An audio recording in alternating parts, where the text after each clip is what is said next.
வேற எதுக்குமா கூப்பிட்ட? வர வர என்னால நீங்க அனுபவிக்கிற கஷ்டங்களை பார்க்கும்போது எனக்கு ரொம்ப சங்கடமா இருக்கு மாமா. தயவு செஞ்சு நீங்க ஒரு சின்ன வீடு வச்சுக்கோங்க.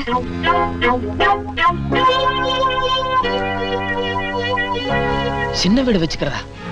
நீ என்ன பேசுற, யாருகிட்ட பேசுற? இதெல்லாம் புரிஞ்சுட்டு தான் பேசுறியா? ஒரு குடும்ப பொம்பளை வாயில இப்படி ஒரு வார்த்தை வரலாமா? இருக்கிற வீடை இடிக்கிறத விட புதுசா ஒரு வீடு கட்டிக்கிறதுல தப்பில்ல மாமா. இன்னொரு 4 நாள் நீங்க அந்த கேரளா பொண்ணு பின்னாடி சுத்தி அத 4 பேர் பார்த்தாங்கன்னா அந்த பொண்ணோட வாழ்க்கை அநியாயமா சீரழிஞ்சு போயிடும். என் புருஷன் இன்னொருத்தன் பொண்டாட்டியை கெடுத்துட்டாருங்கிறத விட இன்னொரு பொண்ண பொண்டாட்டி மாதிரி வச்சிருக்காருன்னு பேர் வந்தா அது கொஞ்சம் கௌரவமா இருக்கும். நீ 1000 சொல்லு. என்னதான் இருந்தாலும் ஒரு குடும்ப பொண்ணு வாயிலிருந்து இப்படி ஒரு வார்த்தை வர்றத என்னால ஜீரணிக்கவே முடியல. கண்ணகியும் ஒரு குடும்ப பொம்பளை தான் மாமா. அவ புருஷன் எந்நேரமும் மாதவி வீட்டுல தான் இருப்பாருன்னு அவளுக்கு நல்லா தெரியும்.